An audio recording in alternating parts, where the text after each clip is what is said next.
What a beautiful morning. It is now. Oh, thanks for getting up to make the coffee. I didn't. What? I made this coffee yesterday.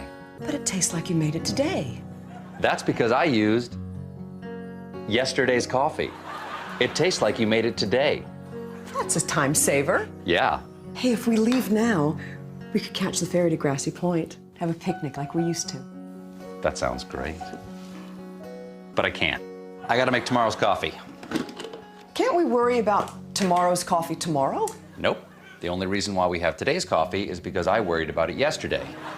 So tomorrow we'll drink the yesterday's coffee that you made today. Yes, and I'll make the next day's yesterday's coffee tomorrow. Then can we go on a picnic? We'll see. Ted, I really... What? Damn it, Jill. I'm sorry. I'm doing this for us. I know. Someone has to think about the future. I understand. Do you? For the rest of our lives, we will always be one pot of coffee ahead. Until that day when I make a pot of coffee that neither of us will ever drink. I'm gonna lie down. TBTL! These are the circuits of history, gentlemen. They'll take us to any point in time we wish. You were given a power. It's in the wind. Oh my God! Woo! Listen to that horn! Oh my God! Oh, she's beautiful! Sounds like you're really going through some tough stuff right now. It's too bad there's not doctors for your mind. My mom's in prison for 2 years for tasering up to 22 dogs. She has this weird condition where she smells like a cat that happens to smell like Hamburger Helper. Oh, this is special. This is special. Well, all right. Hello, good morning, and welcome everyone to a Monday edition of TBTL, the show that just might be too beautiful to live. If they can't stand the heat, get out of the bedroom right now, yeah. My name's Luke Burbank. I'm your host. Well, that's a pretty good spoof. Coming to you from the Madrona Hill studio, perched high above the mighty Columbia. It must be the first day of some kind of fishing that you're allowed to do on the mighty Columbia, because there are tons of small boats out there. People are out there fishing, doing their thing. We're inside. We're bringing you episode 4,704 in a collector series. Let the fun begin. There was a statue of Ichiro Suzuki that was unveiled outside of T-Mobile Stadium the other day.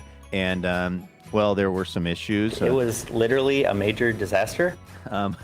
Speaking of baseball, we got an update on the TBTL Junior Sluggers. Kids in fantasy. Also known as the Jalapenos. Jalapeno! They've played another game. We'll get to the update from Coach Ben. And we're also going to say hello to this young guy, the longest-running Cobra of the show, maybe best known for his depictions of the tall ships. They suddenly realized I was talking to them. He is Andrew Walsh, and he's joining me right now. Good morning, my friend. Good morning, Luke. Why is Friday the 13th so scary, and we're just blasé about Monday the 13th, which today is? That doesn't make sense to me. Mondays are worse than Fridays. Arguably, Monday the 13th should be what we're afraid of. Yeah! I'm doing. You don't have the drop. I'm doing the drop for you. The splash. Imagine somebody splashing into water and they're going, ah! Yeah, the Walsh-Helm scream. Oh, well, that's not what I was trying to do. I'm trying to do the one that I think I'm misdescribing it, but it always, to me, sounds like somebody's jumping into the water and then screaming. It sounds like it begins with a splash and then a scream, and you play It's not this one. No, that's Wilhelm. And then, are you thinking of the lightning sound? Oh, is it lightning? Lightning doesn't make a sound. Well, you know what I mean. Yeah. That's thunder. That sound is thunder. That's thunder. To me, but I call it lightning in the drops. Which you're right. Lightning doesn't make a sound. For years, I've been calling it lightning. I can only picture that as somebody doing a cannonball into a pool. It sounds just like somebody splashing to me. It was a woman who was actually struck by lightning. That's why I'm calling it lightning. Oh, you told me this. She was taking a photo or something. She was out in a field somewhere. She was somehow recording herself.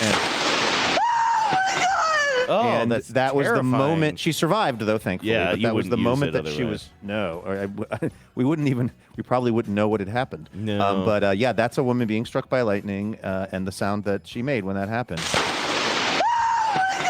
Yeah, you'll tell me that again probably in a year or 5 years, but I'll continue to picture somebody cannonballing into a pool. Who does the most famous? Is that Ladybugs? What's the movie that is the famous cannonball scene. I feel like it's a Rodney Dangerfield scene. I've never seen it, but you've described it to me before.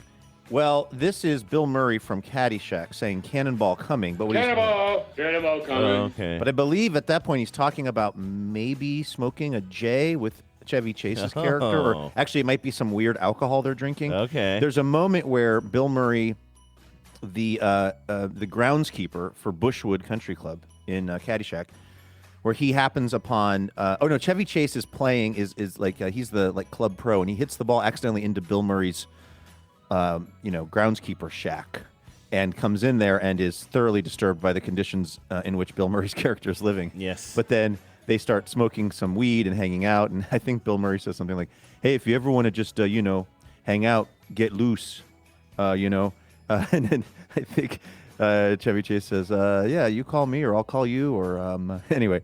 That scene is where he says "Cannonball coming." Now, there's also a thing where Will Ferrell yells "Cannonball" in Anchorman, where he's jumping into his swimming pool at a point in the movie where everything's going great for him. Now, obviously, it's not your fault for not following my gibberish. As usual, this has become a real tradition on the show. I just say a bunch of wrong stuff, and then we go on about a 5-minute adventure of trying to clean up exactly what the hell I'm referring to.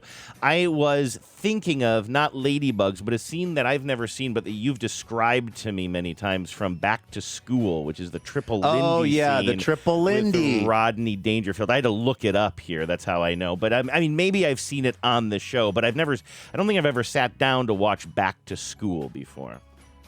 Now, here's where the confusion is even more confused. Rodney Dangerfield is also in Caddyshack. So when you mentioned Rodney Dangerfield and said Cannonball, that was definitely... he is in Caddyshack. And you know what the thing about him is? Zero respect. Yeah. Can't get any. One of the less respected, although actually, funnily enough, in Caddyshack, he plays... he is actually the guy who is giving out the no respect. Can you give out no respect? Oh, that's a really good point. He offers no respect. Yes, and often, hurt people hurt people. Yes, exactly. So Rodney Dangerfield has lived a life of not being respected, and then he makes a bunch of money in the plot line of Caddyshack, and then he's just an absolute bore. He's the most boorish person you've ever... That's right. I can kind of picture him. He's introducing this Chinese businessman around the club, and he says, "Hey, this is Wang. He owns property near the Great Wall of China on the good side." I grew up not understanding. I still don't really understand what that joke even means. Yeah, if you understand it now, explain it to me, because it just is one of those things that is stuck with me. It just sort of sounds funny. I know I've said this on the show before, but I think the reason that specific thing stuck with you is because it confused you. I think the things from our youth that really stick with us, and I've given this example before, but Genevieve, the movie Dirty Rotten Scoundrels? I've given this example before. I don't know it well, but I'm familiar with the people that are in it. I'm pretty sure I saw that in the theater, which was a really funny movie, and I remember my dad laughing a lot. I saw it with my mom and my dad, but there's also some there's some dirty scenes or suggestive scenes in there as well. And I know that Genevieve also saw that in the theater with her family, and there's a scene where there's somebody who is coded as pervy in the moment, and I can't remember who it is. It doesn't really matter, but it's just kind of a classic, I'm putting on a rubber glove. And it's just suggesting something dirty or something, and Genevieve, or upsetting. And Genevieve laughs at it because it's a laugh line, and she's a little girl, and she said she saw it in the theater, and her dad turned to her and said, "Do you know why that's funny?" And she didn't have a good answer. And I don't think he was trying to be a jerk. I think he was just saying, do you... Maybe he was trying to understand the joke. Yeah, he's like, he was turning to her like I turned to you, and I'm trying to understand something from Back to School. I think he was just like, she's laughing at that. Why is that funny to you? And I think that she didn't have a good answer for it, and so that really stuck with her, too. And I think that a lot of the jokes that maybe really are weird, kind of unrelated to anything else in my life, little lines from movies and stuff that stick with me are because I saw it as a kid, I didn't fully understand it, so I think I just chewed on it in my brain for a long time, and then it implanted. He did say a joke that I was able to mostly follow, did Rodney Dangerfield's character. They're eating at the club, and he is complaining about the steak, and he says, "Hey, The steak still has marks from where the jockey was beating it. Sorry, Wes. Yeah. I know that's jeez. not PETA approved. I don't approve. I don't approve of that joke There either, goes my housewarming gift. There goes my puppy warming gift from Wes. Were you gonna get? Are you manifesting that, or did Wes promise to send you something? Hit the for backup beeping Lucy? sound. This is me backing up from Luke's Rodney Dangerfield quote. I mentioned you in passing the other day on the show that I did get a nice note from Wes who said, "Hey, I heard you're adopting a puppy, and I really appreciate that you're adopting a puppy and not like buying a puppy or something like that, and that's great. And we'd love to send you a little." Or I did steal. What he doesn't know is I actually said this. This was an off-color joke. Real people steal puppies. When we went, that could be a show. When we went to pick up Lucy, like not just meet her for the first time, but pick her up last Wednesday. When we walked into that was not her. Although if I shut up for a second, you might be able to hear her through the wall. She is freaking out upstairs. But this is the first time we've left her alone for more than like 5 minutes, and this is literally right now the moment. We're living in the moment that I've been most anxious about all weekend, which is because she just has not had any alone time, and in the few minutes we leave her alone, she just starts howling and barking. But it has to be done, and so she's upstairs behind a baby gate right now. But the inappropriate joke I made when we went to pick up Lucy was we showed up at the foster parents' house or whatever, or the foster house, and I said, "Wouldn't it be?"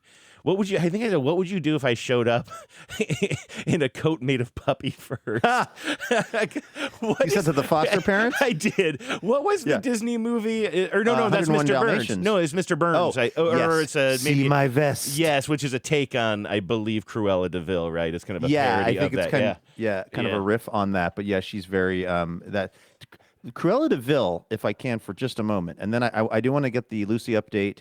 And I want to tell you how the Junior Sluggers have been doing. But Cruella de Vil was part of this sort of series of characters in the Disney movies that I think were made scarier than they needed to be.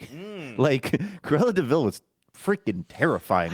I was also a pretty sheltered kid around movies, so I didn't see a lot of scary movies. But she didn't need to be that scary, nor did... There was the bad lady from the movie The Rescuers, which was kind of a little bit of a slept-on, I think, Disney movie, but it's a really good one. It's about these two, I think they're mice who go around helping people, but their airplane is an albatross, and they sit in a sardine can, and they've got to go save this little girl named Penny. Okay.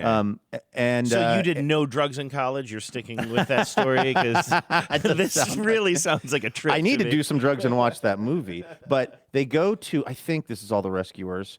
They go to the bayou to save this little girl, Penny, who is she's being made to go down in this hole that's rapidly filling with water because she's supposed to be getting this diamond for this scary lady, and the lady is way too scary in the movie The Rescuers, much like Cruella de Vil is way too scary.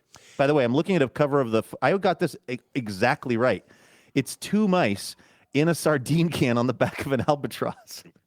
I got that way more right than I expected. Now, when you talk about scary characters from movies, I'm trying to think because I feel like I've already repeated things that I not have just said once or twice in the show, but many, many times on the show. So I'm hesitating to bring this up again because my go-to for this type of conversation is the movie Cloak and Dagger, which was not animated and not Disney. It was probably more for like maybe a slightly older child. But you know, oh my God.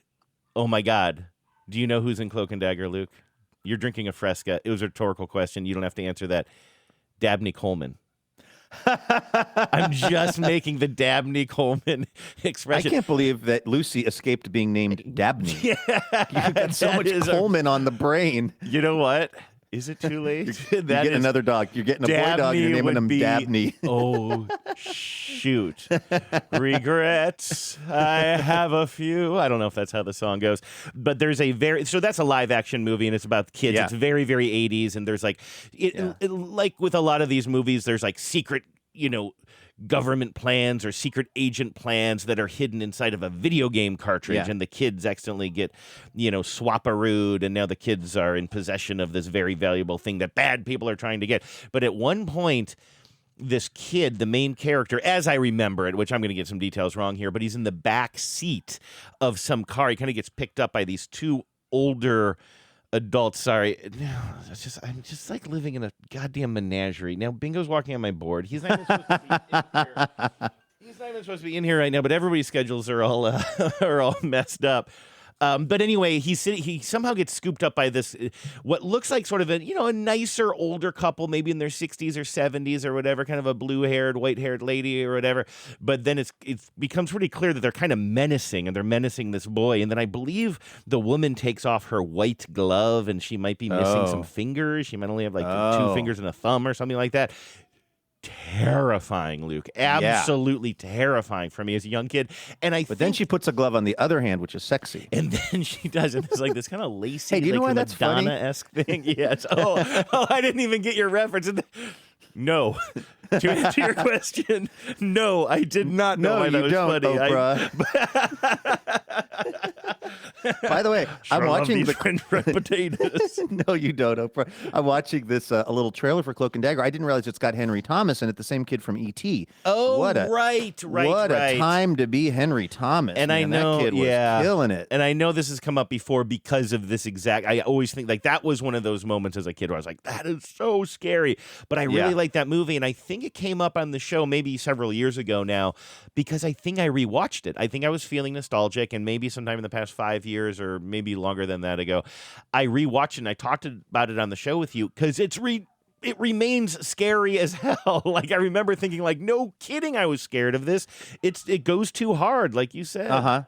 It probably also, does it also have to do with basically, if this makes any sense, the lighting of the film, maybe, or the color of there was this era of the late 70s, early 80s movies where sometimes for me what was scary was just that they weren't lit that well, just because like it was probably grainy, sometimes it was intentional. Like there's that movie When a Stranger Calls, which is the original When a Stranger Calls is the scariest movie I'd ever seen as a kid, where basically this teenager is babysitting.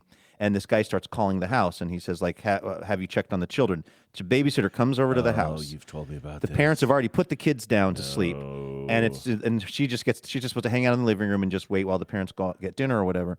And she's sitting there in the living room, and then the phone rings, and it's why haven't you checked on the children? And guy keeps calling her, and then she calls the cops, and they trace the call, and the call is coming from inside the house. Don't say it! I'm literally, can you see my arms? You did it. You literally gave me the goosebumps. I knew what you were going to say. It's so dark. The lighting is so weird in the movie. It's just terrifying. Stop. It's a really legit scary movie. They've probably rebooted it. It's such a good premise for a film, although I don't know. Is that one of the movies that would be ruined by the advent of cell phones? Like from a plot standpoint. Oh, that's interesting because I'm looking at when you type it in. Unfortunately, the reboot has way more, better SEO than the original. The original. And so I'm seeing like a trailer for it now. I'm trying to see, is she on a cell phone or? It's called When a Stranger Calls. Is the original? Yeah, and that's the same for the reboot as well. Now I'm seeing a landline. Now it's When a Stranger Texts. That's right. Why haven't you checked on the children? I've always driven myself, Dad. I don't want you driving home alone this far so late at night. Wow. She's showing up for her gig. Must be Jill. We were so thrilled to find a babysitter at the last minute. Oh, this is cheap as hell. Is this the new one? This is the new one, 2006. I just wanted to see if she's ever on a cell phone. At the top of the landing. Just make yourself at home.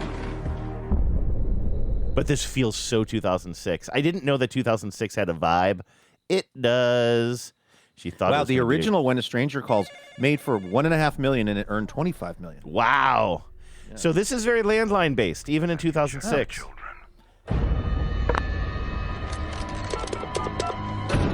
feature cannot be used with the number. Oh, there's a cell phone, I think. Nope, it's a portable phone. Anyway, that was fun for everybody, but she boy, 2006, very millennial style. You kind of got that very kind of tight Britney Spears-esque T-shirt, sort of low-rise which are back, by the way. Really, is that a thing? Yeah, I was at the mall yesterday, and it seems like what's happening with fashion. Well, first of all, what's happening is I don't understand it. It's not for me any longer, and that's fine. But the other thing is, I feel like the cycle of fashion has compressed, and by that I mean, do you know what like an Affliction kind of T-shirt is? Yeah, Those were back kind of big. Yeah. They're essentially back. They're not called affliction, but like that style of kind of like the printing on the shirt being kind of intentionally off kilter and being very like either like an angel's wings with like a barbed wire around it, or, just like the imagery of that whole kind of vibe.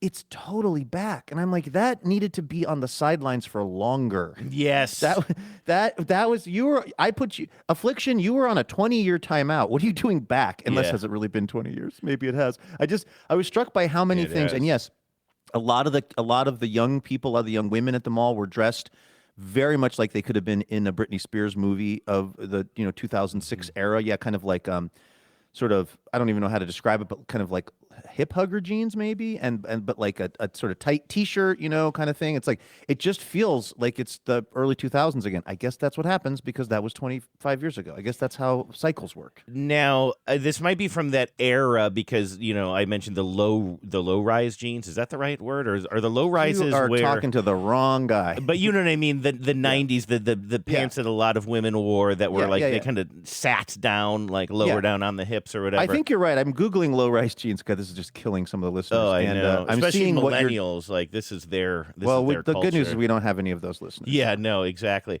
But I was just thinking how we sort of low-keyed dissed Taylor Swift the other day. I just we did? Just a little. We were talking about the puppies who were all named after Taylor Swift songs, and I was like a little eye rolly about it, and it occurred to me like, oh yeah, that kind of attitude doesn't hurt our bottom line at all.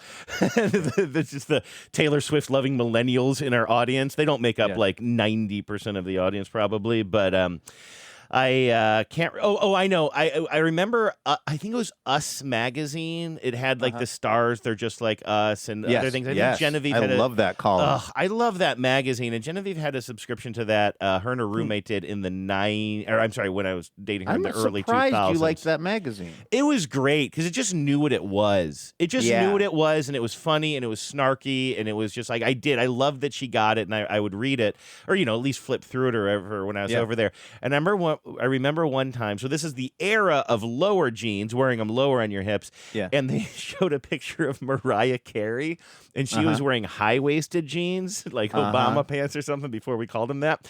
And this is why I liked Us magazine. The headline was high ? Wasted ? Or just high-waisted ? Wow. And I was like, that is a burn. That is such a burn. Here's what's so strange, though.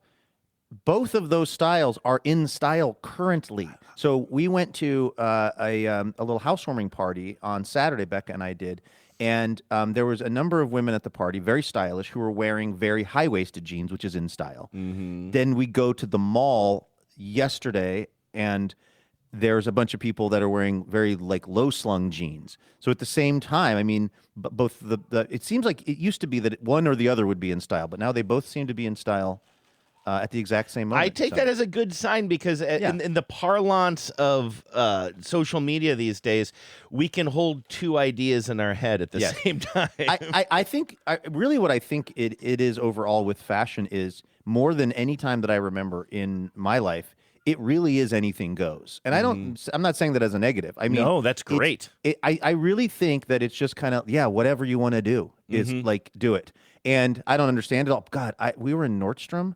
I was taking something back, and I was taking back a jacket that I bought in order to wear it to a Mariners game. Oh, yeah, you mentioned.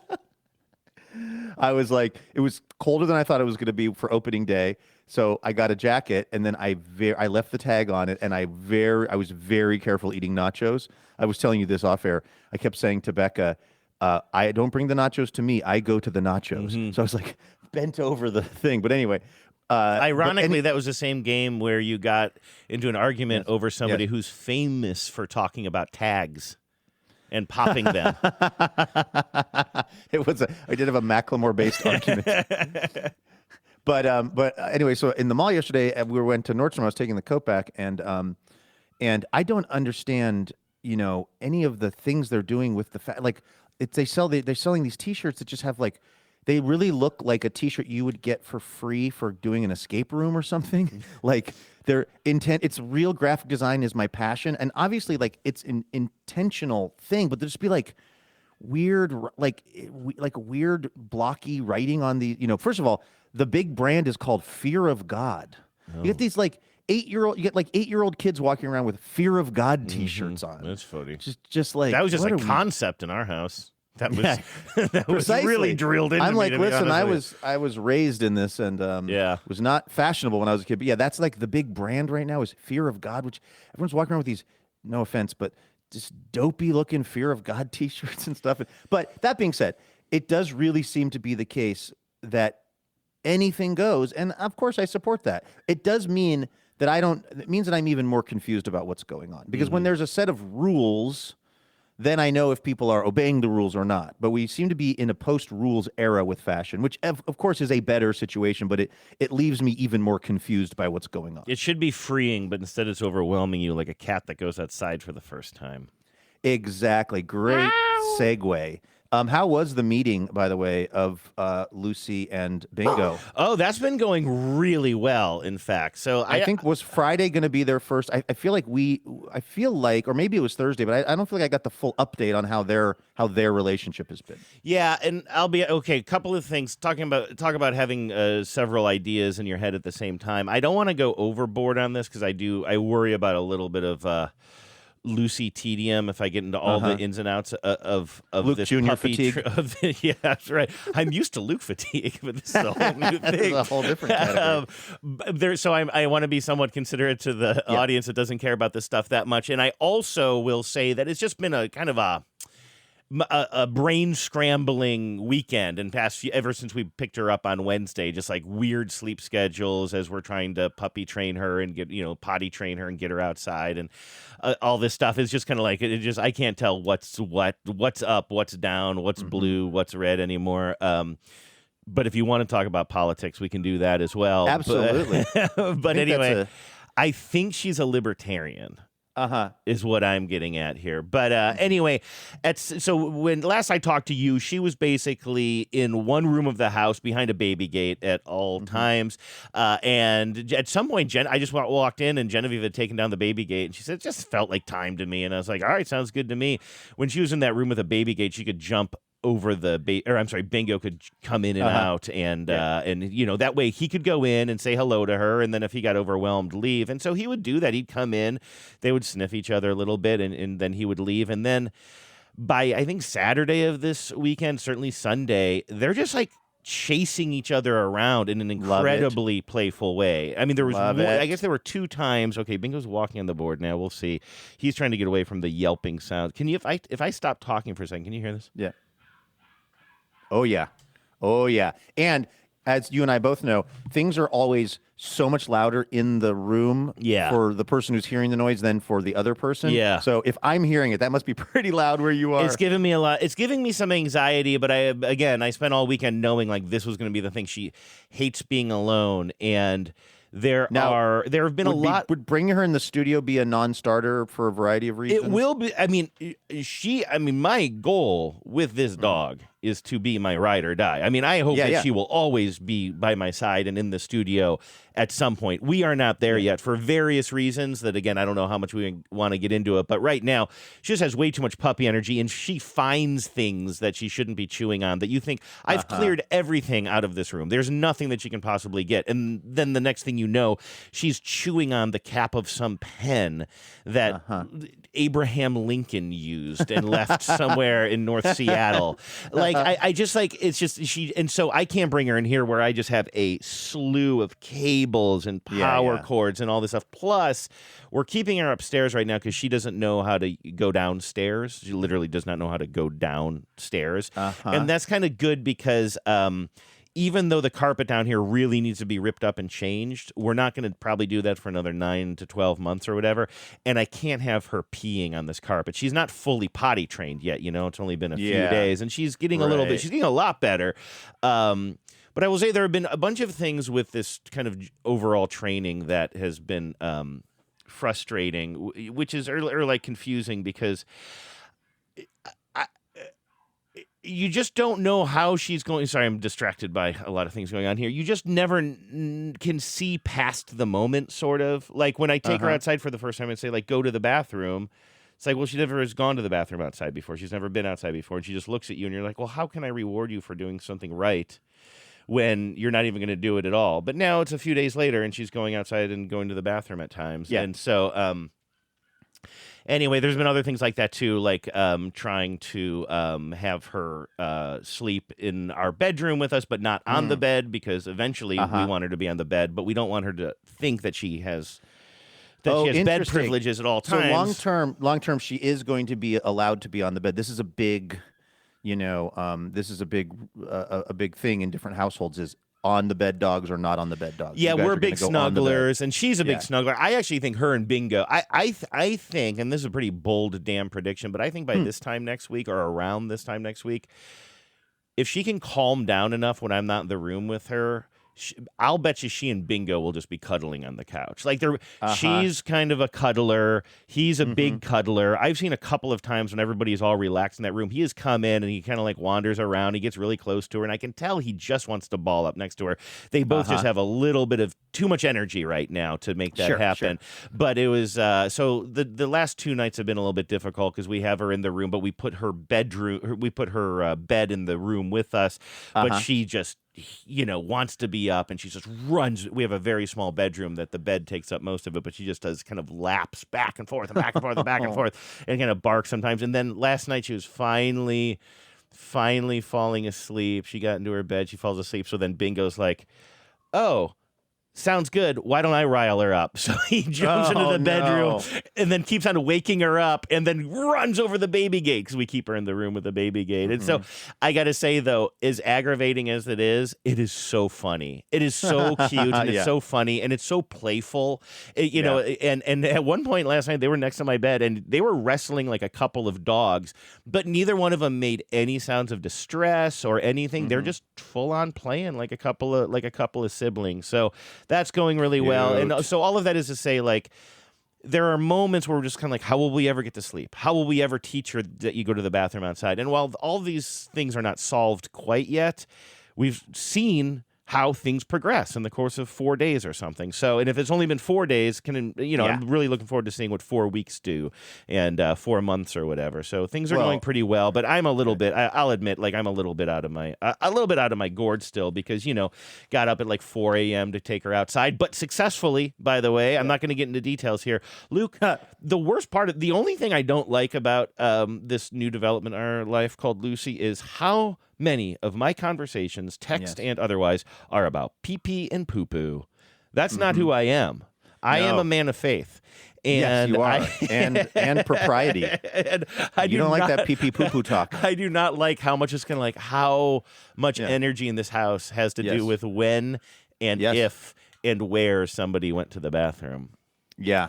By the way, the Mariners are undefeated during times when Lucy has been watching them, as far as I understand. Because you said on Friday you were going to bring her online with the Mariner watching experience, and since that day, they have yet to lose a game. Yeah, they lost on Wednesday, the day we picked her up, but we weren't really listening to the game, and like that, I don't really think that counts. Nobody was in their right mind, including the Mariners, including Brian Wu. So I think he pitched on Wednesday. I could be wrong about that. I wasn't really paying much attention, but anyway, since we've actually brought her home as part of the family, the Mariners are locked in, and I don't think that's a coincidence. I don't think it could possibly be a coincidence. No. Speaking of locked-in baseball teams,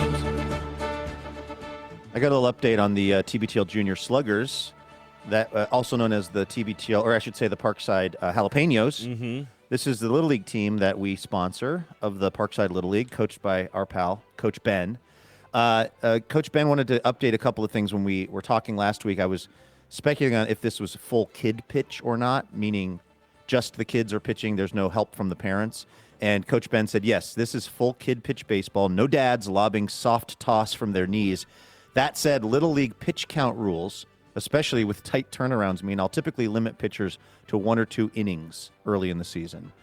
And as far as game length goes, the games run 6 innings or 2 hours, whichever comes first, because that was something we were wondering about last week. So here's the update on the second game. For our second game, we faced the Ducks, a scrappy squad from the Hollywood Rose City. I'll admit, HRC teams have become something of a personal boogeyman. They are the roadrunner to my coyote. Every time I think we've gotten them figured out, the laws of physics bend, and we find ourselves tumbling into the canyon or sprinting headfirst into a wall that is only painted to look like a tunnel. Hey, can I interrupt for 1 second and ask for Please. your kind of observation of something? Yes. It's interesting that this, so, we're now, and I will use the we are now the jalapenos, right? The Yes. Parkside jalapenos, the TBTL Yes. jalapenos.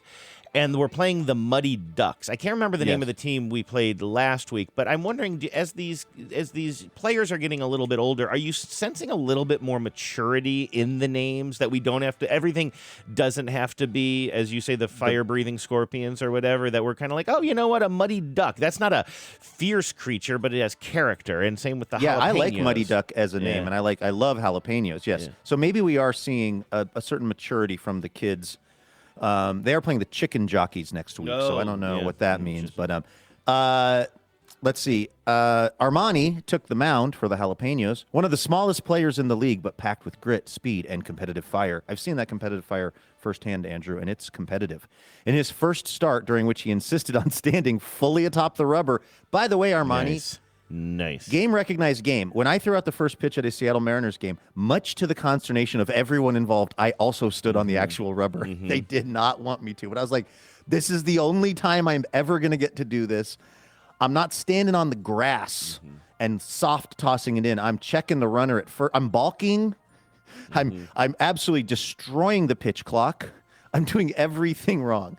So Armani, I totally get when you stand on the Unfortunately, rubber. George Springer absolutely destroyed the ball that you threw out. So I don't know if it's the best advice for the younger athletes. That's what I get for clapping when he got hurt 2 games previous. Armani delivered 2 strong innings, allowing just 2 hits and 2 runs against the talented Ducks lineup. As has become our custom, the Jalapenos came out hot. In the first, there were walks by Armani and Atlas, plus a hit from Amos. Look at that, Andrew. That's AAA. Armani, Atlas, and Amos. Oh, sorry, I got confused by AAA baseball. It is AAA baseball, I guess. Yeah, it is. That is AAA baseball when you've got Armani, Atlas, and Amos all collabing on something. That plated a run in the second. Victor, T-Bone, Ollie, and Nico all worked their way on base with Amos once again driving in 3 runs with a single. What are you, Luke Raley? Love it. Nice job, Amos. We might have added more if not for a tough interference call at the plate and a few early season base running missteps. Would those come back to haunt us like a suspiciously discounted crate of Acme Dynamite? Time would tell. I feel like Coach Ben is working through a lot of his coaching thoughts, his maybe even just real life thoughts. Like I feel like this is therapy for Coach Ben to write these things out. Amos took the hill in the 3rd and 4th, striking out 6. Holy guacamole. That's Logan Gilbert numbers. After 4 innings, we led 5-3. It was close, but it felt controlled. Our bats were alive, and the Muddy Ducks seemed stuck, spinning their webbed feet in place. From the dugout, I let my thoughts wander to great possibilities. We'd definitely win this game. Perhaps we'd rattle off an epic streak of victories, maybe take the league title. After that, a romp through Oregon's Little League Championships en route to Omaha. Then 6:30 happened. Every parent knows the witching hour, that volatile blend of hunger, fatigue, overstimulation, and underdeveloped prefrontal cortexes. For the Jalapenos, it struck at exactly 6:30 as we entered the top of the 5th. Like the trolley car problem, a switch was flipped. And, the implications of the trolley car problem are maybe slightly more serious than we should even introduce into the topic of youth baseball. But are we playing around with this idea of the painted tunnel still? Is this all playing into that Looney Tunes imagery? You could either save 4 jalapenos or 2 jalapenos. Yeah, right. What are you going to do on this trolley? Yeah, we're kind of jumping between the Roadrunner and then a famous, would you call it a philosophy question? I think it is, sure, yeah. Sort of the question of like philosophical question. I think so. Like the trolley car problem, a switch was flipped and everything we did seemed to result in catastrophe. Nico, one of our most reliable arms, was throwing strikes and getting ahead in the count, but the 3rd strike proved elusive. The Ducks began making contact, weak but effective. Routine grounders were mishandled, throws went astray, the pace slowed, and most critically, frustration crept in. You could see the energy drain from the field. That part is on me. I should have steadied the ship. Perhaps mid-game espressos are in order. Hey, like the Italian World Baseball I like team. that, yeah. You know what? We got to ask Coach Ben, what's the celly? what's the celebration for the jalapenos if someone hits like a home run? You know? Oh, you got jalapeno popper. You got to have a bunch of those things ready, and you just got to pop it. Exactly. You know, like the Italian team, somebody was pulling a shot of like espresso or something, then they'd do the espresso and they'd put on a little jacket. The Mariners, of course, famously have that trident, which did you see? I thought this was kind of a dope move. Randy Arozarena playing the trident like a guitar. I like that guy. Somebody said I'm kind of into that move. Honestly, you know, I'm very. I'm not into air guitar as a mood, as a vibe, as a move. Yeah, you don't see me as being a big air guitar guy. As a big air guitar guy. So that move usually I don't like. But first of all, Randy, I just like almost anything Randy does. You know, I guess except for a bad at bat. But I just really, really like him, and I'm happy for the celebration. But also somebody posted on social media that it's sort of because the trident, is a trident, it had sort of like Mad Max vibes to it, like Flame the Guitar vibes. So I picture it like that now too. We gave up 5 runs in the inning, still within reach at 5-8, but the momentum and spirit had shifted. Our bats went quiet in the bottom half of the 6th, and we allowed 3 more runs to put it out of reach. Final score: your Jalapenos 5 and the Muddy Ducks 11. Okay.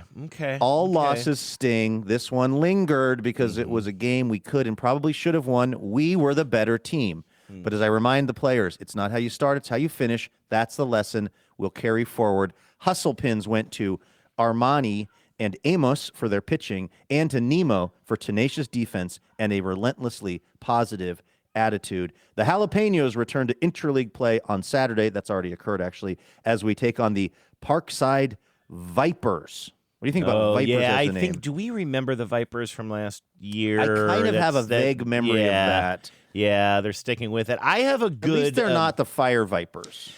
You were mentioning the triple A's, the Armani and the Amos and Atlas. And the Atlas. And also we have a Zaya. I don't want to leave anybody out, but like I could sort of see like an unofficial slogan being like the TBTL Jalapenos, the from A to Zaya or something like that. I don't know. We can play around with that a little bit. There's something there. I also, while I have a moment, while I have the mic here, while I'm rocking the mic here, I'd like to apologize to the listeners. They heard something that you did not hear, Luke, which is a blast of bird song while you were talking that lasted probably only about a minute or two.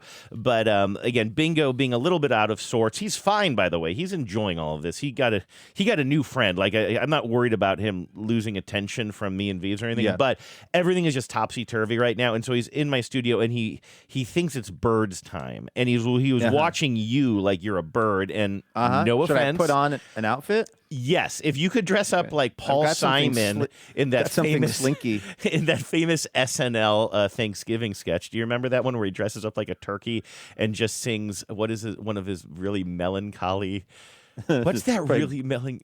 Still crazy after all these years. Yes, have you ever seen it? Is I've seen a still shot of it. I didn't realize he was singing Still Crazy. If you can dial that up and then he just stopped, can you just play it? It's really funny. Yeah. Let's see here. I hope they don't make me watch a commercial or something. Yep, they're going to try to make me. Okay, well, I'll just say that I was dialing up Bingo's bird video, but it's on the computer I'm talking to you on, so you didn't hear it. The listeners got a very confusing blast of bird song. Was I talking over the bird song and did it sound good? Should that be the new music for the Sluggers? If I could have mixed it better, yes. Unfortunately, it just sort of blasted over you for a second. I mean, we could hear you cut through, but I think it was probably pretty jarring. And this was several minutes ago, but for listeners who are wondering what was going on, that was it. My apologies. And what's going on your end here? Do we have Paul? I hope this is as funny as I remember. I haven't seen this since I was a kid. He comes out. He's in a turkey costume. It's real cute, right? Yeah, totally.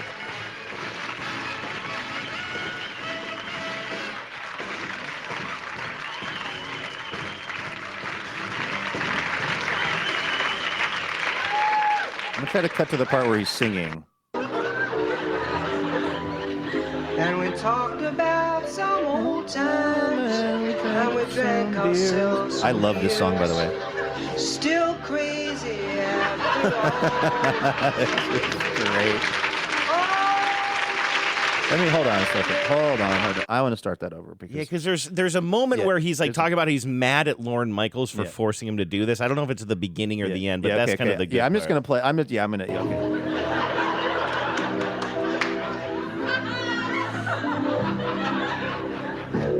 We'll get there. We'll get there.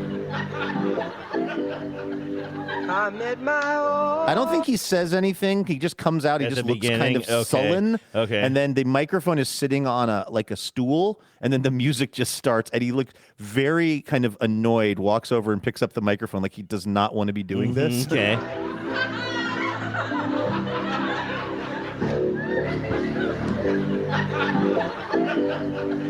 I met my old lover on the street last night. She seemed so glad to see me, I just smiled. And we talked about some old times, and we drank ourselves some beers. Still crazy after all.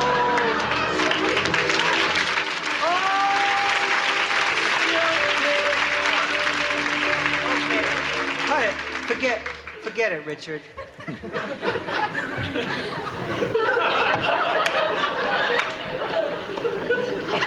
You know, I said when the turkey concept was first brought up, I said, there's a very good chance I'm going to end up looking stupid if I come out wearing it. I mean, everyone said, oh, it's Thanksgiving, go ahead, you know. I felt it was not in any way in keeping with my image, the lyrics, the box, or any of those songs.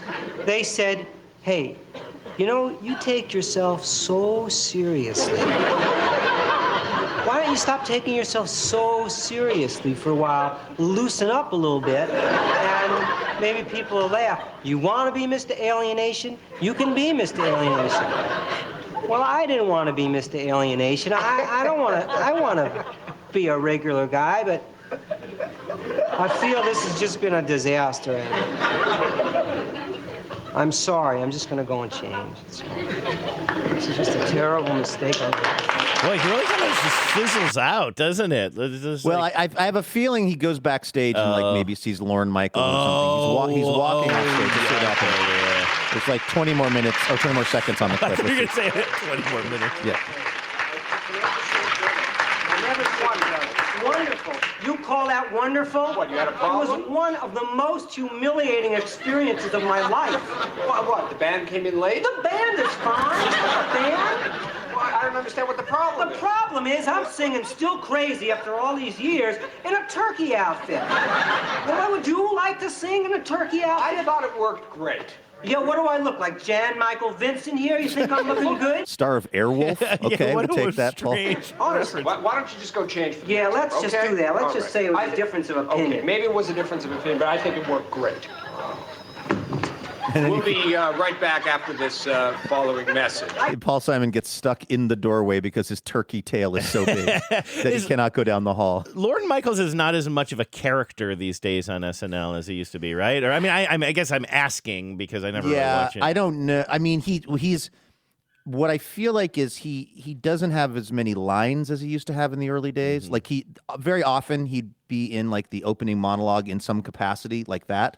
Now it's more like they just cut to a shot of him sometimes, or they even did something the other day with him where it was like, I forget what the joke was, but they cut to where his chair was supposed to be, and it was just an office chair that was just spinning, like he had jumped out of the chair and left. I like so that. So it's like they're still integrating him in, but I think in ways that don't involve as much of his time because he's been doing this a long time. Although I did see him getting out of a car at 30 Rock, I don't know, maybe a few months ago. Did I tell you about that on the show? I was kind of starstruck. Yeah. I was kind of starstruck. We were walking out. I think Becca and I, maybe we'd gone to see Chris's show when they were doing it at 30 Rock still. This was your trip. This was your trip back from England, right? And then you spent some time in New York.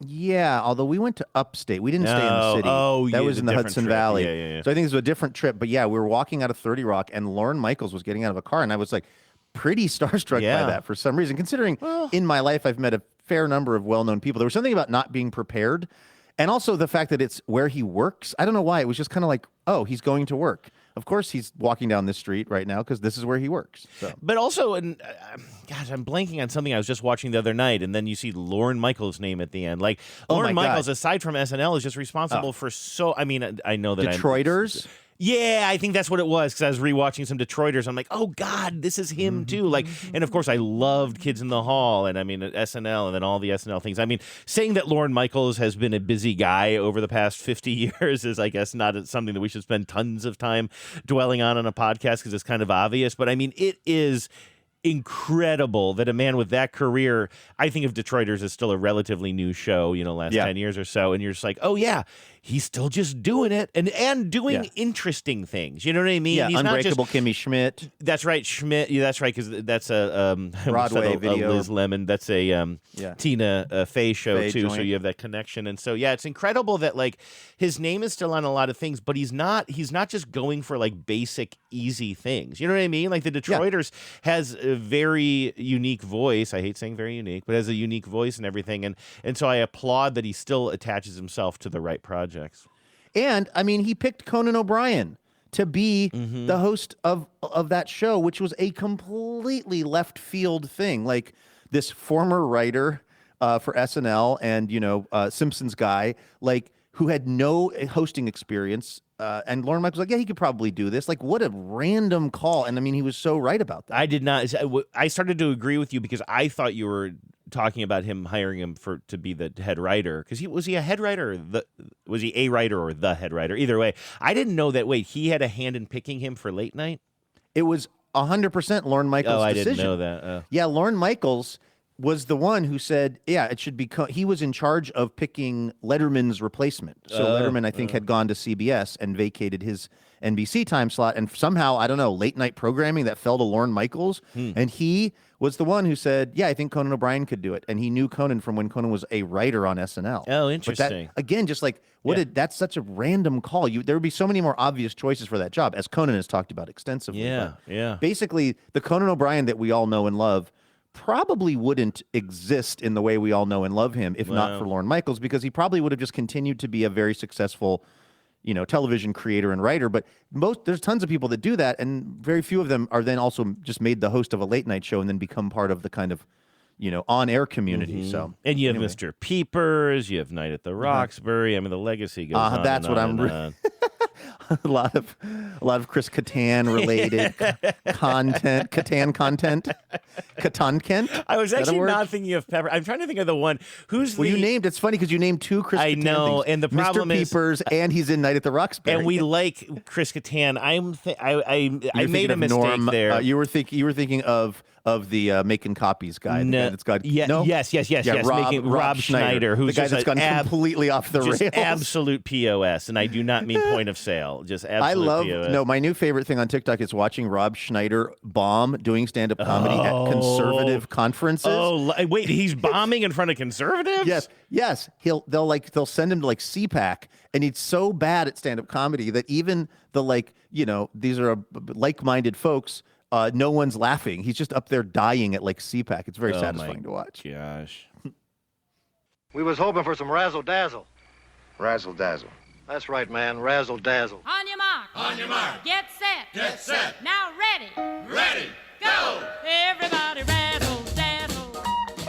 All right, let's thank some donors. These folks are donating a dazzling amount of dough, and it's how we're able to keep doing this little TBTL thing all these years later, 4,704 episodes into this journey. Thanks to our friend Kelly Nilsson down there in San Diego, California. Thank you, Kelly. Kelly says, hi, friendos. Another trip around the sun and another opportunity to dazzle. Thanks to Luke, Andrew, and John for providing a true oasis of joy and friendship in a disjointed world. My business is Brava Financial, LLC, a flat fee, advice-only, fiduciary financial planning firm. I'm based in San Diego, but I can work with folks across the country, and I would love it if the Tens would check out my website, which is bravafinancialplans.com. Brava is B-R-A-V-A, bravafinancialplans.com. And if you like what you see, sign up for my newsletter. Tens, you know who you are, have reached out to me since my very first dazzling ad in 2023, and I wouldn't be where I am today without you. Not only are you supporting a small, woman-owned business, but you're also contributing to my 18-year-old son's college experience, which will start in the fall. TBD, but fingers crossed for NYU. Holy guacamole, Kelly. Congratulations. I've told this story before, but when Addie was young, I took her to visit Columbia University in New York in Morningside Heights, and I said to her very foolishly, if you can get into Columbia, I will figure out a way to pay for it.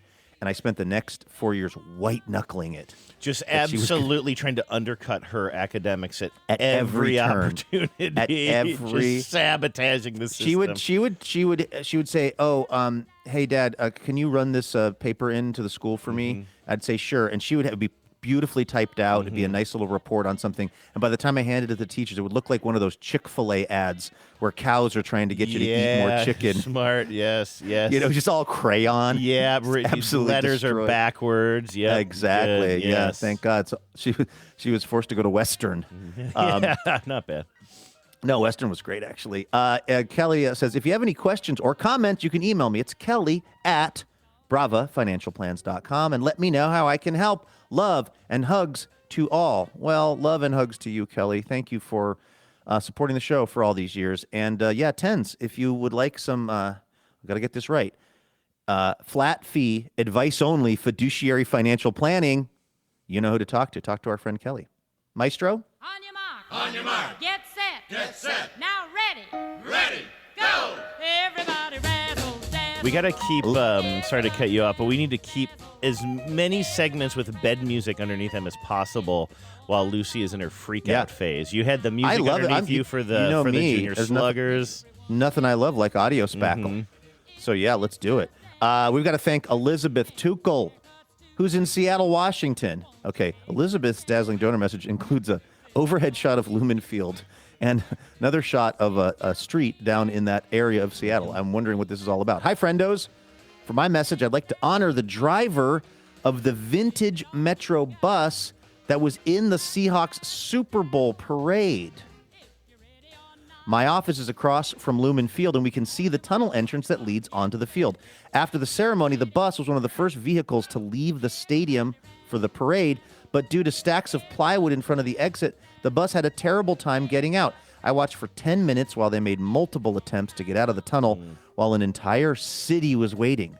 They finally maneuvered through with inches to spare on all sides. Whoever that bus driver was, I would like to salute them. In my opinion, they are the parade's MVP. How cool, by the way, that Elizabeth witnessed this. I had heard about this the day of the parade. I had heard that there were issues because there were also like a bunch of I think Humvees or something that was were carrying the players through the field. Whatever it was, there were some really big vehicles, and they set up as you can see in Elizabeth's photos here, they set up this sort of cordoned off section for the vehicles to drive through, but they did not leave enough room, and so there was a delay. I didn't know a vintage bus was involved, but I had heard that vehicles were having trouble getting through the route that they made for this purpose. This, by the way, is why we should celebrate mathematicians and scientists and other people who know how to make parade routes that work. Yeah, measurematicians. Yes. Who could measure how large the opening is and then how large the vehicles are. Elizabeth says, I looked up the bus. It's part of the Metro Employee Historic Vehicle Association. The vintage fleet is maintained with volunteer effort. So I'll also give a shout out to them. I love groups that are dedicated to preserving bits of history that they care about. And as always, thanks for doing the show. Power out. So whoever you were driving that bus, you are a true hero. And Elizabeth wanted to shout you out. So nice job on that. And thank you for saving the Seahawks victory parade so that Andrew could be miles away reading a book. That's right. I was reading. Thank you for making that possible. I was not reading a book. I was reading a blog post about Victor Robles and grief. Oh, he had right. lost his mother. You said that was actually a really lovely article. It was actually a really, really good article, and it was written by somebody who had just lost a parent themselves and was talking about how Victor Robles charged the mound after getting thrown at several times. And it was this woman writing about how she, having gone through grief herself, probably understood the mindset that he was in, or not having control of his mind in that moment because of everything he'd lived through. It was just a very interesting contextualization of something that was, you know how we joke around about we're not talking about sports, we're talking about the human condition. That was that article was the absolute true perfect example of that. So, but that was across town crying and reading about baseball players while everybody else was watching the parade. I think Elizabeth, I wanted to mention mentioned this. As you mentioned, she had this great view of this, well, unfortunately, of this bus being stuck.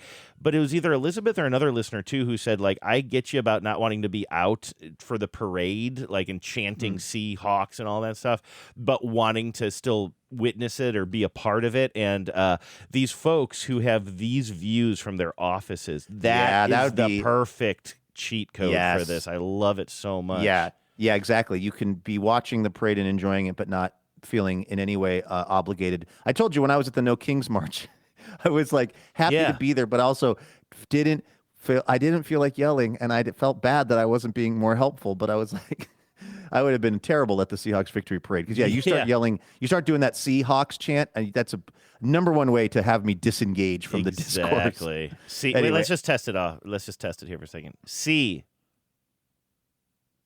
This is what democracy looks like.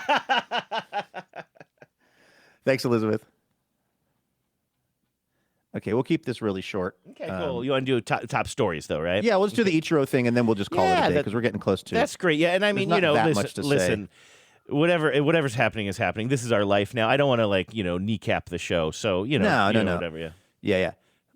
But I don't think we have to do emails unless there's one that's really jumping out. We can do this and then wrap it up. Yeah, that sounds good. So, okay, here we go.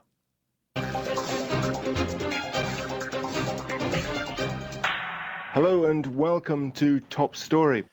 Well, the top story, Andrew, that actually popped up, I think, on Friday was, at least that's what it hit the criminals text chain, was the unveiling of this Ichiro Suzuki statue outside of T-Mobile Park, and the fact that when they pulled the drape off of it, and the drape was being pulled off of this, the reveal was happening it was Ken Griffey Jr. and Edgar Martinez, and they were there to kind of, pull some string that was on a lever that was going to lift this kind of heavy, it turns out maybe too heavy, drape off of this statue for the big reveal. By the way, did you see that Rick Riz had a pretty good joke?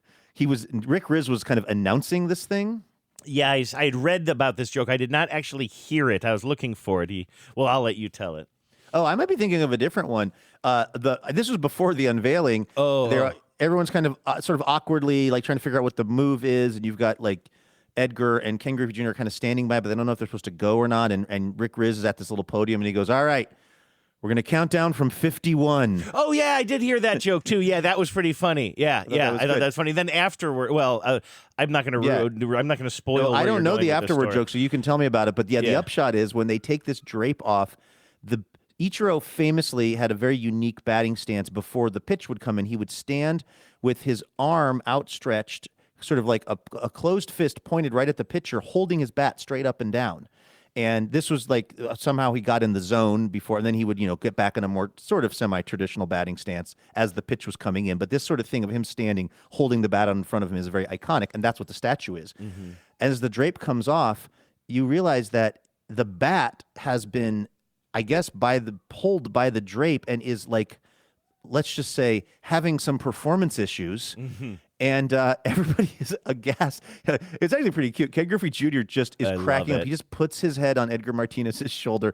Ichiro is laughing. I mean, everybody is handling it in stride. It is so funny. I love. What did Rick Riz say? I love the relationship between Junior and Ichiro so much. I happened to be at the game where it was Ichiro was inducted into the Mariners Hall of Fame, and so they had a little pre-game little ceremony, and a bunch of former players were there. A bunch of Ich's former teammates were there, but I can't remember what it's like.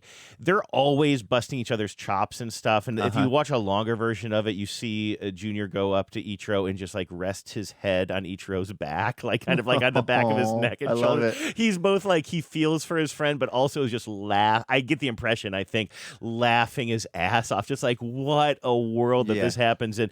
And Rick Riz, I had to look it up here. He said something I guess after this happened. So just to be very clear, it wasn't broken under the tarp until they pulled the tarp off at a weird angle, and then that apparently broke it, which is bananas, right? Yeah, you think it would be stronger. It would be able to stand up to that. But and so Rick, who's emceeing this little, short little ceremony outside the stadium, says that there was a fastball inside, but he still got a base hit or something like that. Oh, nice. Meaning that it was a broken bat moment, like you might see during a game, which is pretty good. Quick on your feet, thinking on your feet from I'll him. Take it. Yeah, no. Did you hear that Ichiro said it was Mariano Rivera's fault? No.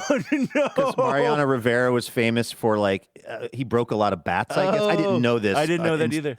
Intuitively, I read about this, that through his interpreter, Ichiro said, I can't believe I didn't expect Mariano Rivera to pop up and break my bat. That is great. I love That's everybody. pretty And funny, did you too. see, and final joke on this, what the Mariners organization tweeted out? Unfortunately, No, I heard about, what did they do? I heard they did something. Because this big statue unveiling night had been on the books for a long time, they had a promotion at the park that went along with it. Instead of a bobblehead, they were giving away little replicas of this new bronze statue or whatever it's made of, right? And so after this happened, but before the game started, the Mariners tweeted out, we've updated the giveaway for tonight, and they showed it with the broken bat, which is a really good... One thing I noticed, though, was I wasn't listening to tons and tons of Mariners radio that day, but I never heard them mention this debacle on the flagship station, both in the pregame show. And again, I wasn't locked in totally that day, but I was like, this on other stations. I bet you this is a much bigger story on the sports stations that do not have the ownership rights or the broadcast rights to the Mariners. Because I know that the Mariners organization traditionally has held a really tight rein on their broadcast partners. They probably, because this is absolute red meat for Gary Hill Jr. and Aaron Goldsmith. You know what I mean? Like if off air, they would have so much fun talking about this. But there's probably a sense that this is Ichiro's big moment, and if we make the story about the flaccid bat, then we're taking away from Ichiro's big moment. So how about we just don't joke about it? I bet it was the memo, but it's also, it just gets to the question of how hard it is to actually make things. There's obviously a structural issue with the bat can only, if you want this to all kind of have a realistic look to it, the bat can only be so thick in Ichiro's hand, and he's holding it. And if you think about it, it's like the base of the bat. I guess they need to put some rebar in there. They need to reinforce it better than they did. That's exactly the first reaction I saw. Somebody wrote, they didn't have rebar. It is interesting because I was going to make a snarky comment well, nobody's ever made a statue with a player holding a bat before. But the thing is, there is something unique about this, that he's holding it straight up and down in that in that Ichiro in one hand stance. Yeah, exactly, in one hand, holding it out like you might hold a torch out in front of you. And that's not usually how statues are made, because the moments are usually the bat is on the shoulders or the bat is being swung outwards. It's not going up and down directly. Right, exactly. And he's only holding it with one hand. So, if you were thinking the traditional batting stance, you've got two hands. That's more surface area to kind of have the whole thing, connected by. I'm just glad that it looks like Ichiro, because when I got this text, it was weird. Our buddy the Stewbot, I think, was the one who dropped this into the criminals chain on Friday. And on my phone, I couldn't see the video, but I could read the code, and it was like Ichiro statue. And I was like, oh no, do we have another Lucille Ball situation? Do we have? Who are the other ones? I feel like there are a few other ones that are just. There was a Fonzie one, right? That was really bad. Yeah, Fonzie one was bad, and wasn't there a local one too? Weren't people pretty rough on the Edgar one? Or I might be making that up. Maybe the Edgar one is the fine. guy who made this one had made the Griffey and the Edgar one. Oh, okay. So he got it. So they must have been happy with his work so far, for whatever that's worth. But I thought it was going to be. When I couldn't actually see what was going on, I just knew there was an issue with the statue. I was like, oh, please don't let it be. Please don't let him look weird in it. Yeah. And that's not the case. It's just the bat. And now the bat actually has a cooler story. It's like the upside down airplane it's kind of funny. Yeah. I want to go check out. I want to go, as we say sometimes, I want to go put my hands in the wound. I want to go see that bat. I want to see that bat and see how they fixed it, and know that it had a very funny unveiling story. Edgar looks good, by the way. And also, you know what's interesting? I know he looks good as a human still, but I mean his statue looks good. Because I also thought he looked pretty good as a human at the unveiling. But you know what? Unfortunately, looking at these photos of the Edgar statue proved me to be a liar, because he is done with his swing in this one, but he is holding the bat straight up and down still. So he could have been yeah. victim to the same. The statue could have been victim to the same mishap. But anyway, I'm glad everybody seemed to have fun with it. It's not that big of a deal, and honestly, it's a 1,000 times more memorable now. It has such a great story. Did you see my snarky remark on social media I wrote, or on Blue Sky I wrote, brought to you by the same team whose other statue is a mitt with a hole in it, which I will never understand that statue. I do not get it. You know what helps, though? That they're winning right now, too. Yeah. You know what I mean? Yeah. It's the fact that they're, as we record this, they've won the first 3 games from Houston. Like, I honestly think, and this is just unfortunately like my sort of brain chemistry and how messed up I am about this team. If they would have like dropped 3 to Houston, I don't think I would have much of a sense of humor about the Ichiro bat. Yeah. I certainly wouldn't be enjoying it the way I am now. I think I would be like, wow, we can't do anything right. Like, I think I just would be in such a sour place. So I'm also glad that they're winning because it just makes everything a little bit less intense. So speaking of things that are intense, I know that you've got a doggo that is that needs some intention. So we should let's go ahead and wrap things up here on Monday the 13th. Yeah. Now shivers. Yeah, exactly. Very scary. So that's going to do it for today's episode, but we're going to be back here tomorrow with more Imaginary Radio. Are you and Vives alternating on dog duty? What's the plan for tomorrow? No. Is Lucy co-hosting? I really do. She will be down here eventually. We're just still in the training phase of things, and she can't be down here. And I mentioned to you off air, I ran upstairs really quickly to check on her during the break before the Dazzling Donors, and she had gone to the bathroom on the rug. So, and she's sort of freaking out up there. So I'm going to go spend some time with her. But the thing is, Genevieve works from home on Tuesdays and Fridays, so tomorrow will be a little bit better. And then by Wednesday and Thursday, everything is going to get a little bit better. She's going to get used to the fact that I leave for about an hour or 2 hours a day and go to the bar, and then I come home and I do the show with you, and then I go say hello to her. Eye-opener. Yeah, and again, the other big thing today I was very nervous about, and the other big thing is Genevieve is leaving this weekend. She is leaving on Thursday night and coming back on Sunday, and so it is going to be a real, like you said, going out for a pack of smokes? Yeah, exactly. We'll see if she comes back. But I am a little bit, again, a lot has changed in the past 4 days, so I think a lot will change in the next 4 days as well. But I'm a little nervous about, I can't do anything. I have to get her a dog seat because, like, I can't leave the house for long periods of time without her in my, without having her being my traveling companion. This is going to be a real blow to the local bar community. Yeah, exactly. Well, the fact is, we actually have the vibe is going to go out of business. You know what the weird thing is Vives and I have not gone to a bar in quite some time. I don't know why, just kind of like kind of out of the habit or something. But Vives was talking to our to the contractor who's working on our house and his 20-year-old son who was helping him out the other day, and she was introducing them to Lucy, and everybody's having a good time and everything, and Genevieve was saying, we can't wait to socialize her because we just can't wait to take her to like bars and parks. And she said bars and parks, and the young man, the 20-year-old, just started laughing his ass off. He's like, you said bars before parks. Like, talk about telling on yourself. That is fun, though. And I'm assuming you're going to bark in the park. You're probably going to one of those games. Yes, I cannot wait. Cannot wait. All right, everybody. Well, that's going to do it. We will be back here tomorrow with more Imaginary Radio for all of you. In the meantime, have a great Monday. Take care of yourselves. Go Mariners. And please remember, no mountain too tall. And good luck to all. Sorry about the audio problems. That was Bingo sitting on the board.